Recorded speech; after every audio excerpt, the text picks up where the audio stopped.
کے سامنے سوال یہی ہے، قرضوں کی بات کر دی اسد صاحب نے، بارہا یہ بھی کہا جاتا رہا جب حکومت میں آئے تھے مسلم لیگ نون والے کہ نہیں لیں گے بھئی کشکول توڑ دیا جائے گا، لیکن قرضے وہیں کے وہیں، نواز شریف کی آمد، ریلی نکالنے کی اجازت ملنی چاہیے؟ کسی بات کا آپ کے سوال سے تعلق نہیں ہے. آپ کا جو مین سوال تھا اس کا اسد صاحب نے جواب نہیں دیا. یہ پاکستانی عوام کے پولیٹیکل رائٹ کی بات ہے. The freedom to association of the people.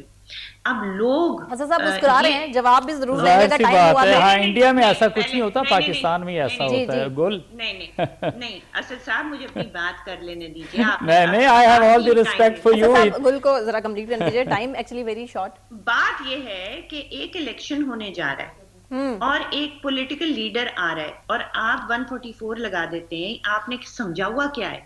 آپ نے کیا سمجھا ہوا ہے کہ آپ لوگوں کو، پاکستانیوں کا حق چھین لیں گے کہ وہ اکٹھے ہو کے اپنا جس کو بھی لیڈر سمجھتے ہیں وہ اس کا استقبال کریں؟ یہ نہیں ہو سکتا. دس از رانگ. اور اس کے اوپر الٹی سیدھی باتیں کرنا کہ وہ کرپٹ ہے. بھائی ہوگا کرپٹ، نہیں ہوگا کرپٹ. آپ کو کیا، آپ لوگوں کو کیسے روک سکتے ہیں کہ وہ اسمبل ہوں اور اپنا پولیٹیکل رائٹ ایکسرسائز کریں؟ یہ نہیں ہو سکتا. اور مشاہد صاحب نے بالکل صحیح خط لکھا ہے. اور عوام جو ہے وہ تو رسپونڈ کرے گی. آپ دیکھ لیجئے گا کہ فرائیڈے کو عوام ووٹ کو عزت دو کے نعرے کے ساتھ.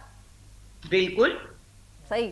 عوام دیکھیں، عوام جو ہے نا اب اس کو پرواہ نہیں ہے، وہ صرف اپنے حقوق کے اوپر اڑ گئی ہے کہ ہمارا ووٹ، ہمارا فریڈم آف سپیچ، ہمارا فریڈم آف ایسوسیشن، عوام کو نہیں آپ روک سکتے. آپ الٹے سیدھے الیکشن، آپ نے کبھی سنا ہے، ہسٹری میں سنا ہے کہ الیکشن کے بیچ میں آپ کہیں کہ 144 لگا دو، 4 بندے سے زیادہ کوئی کہیں جمع نہیں ہو سکتا؟ 15 دن رہ گئے الیکشن میں، آپ کیسے لوگوں کو روک سکتے ہیں جمع ہونے سے؟ پولیٹیکل پروسیس کا پارٹ ہے یہ.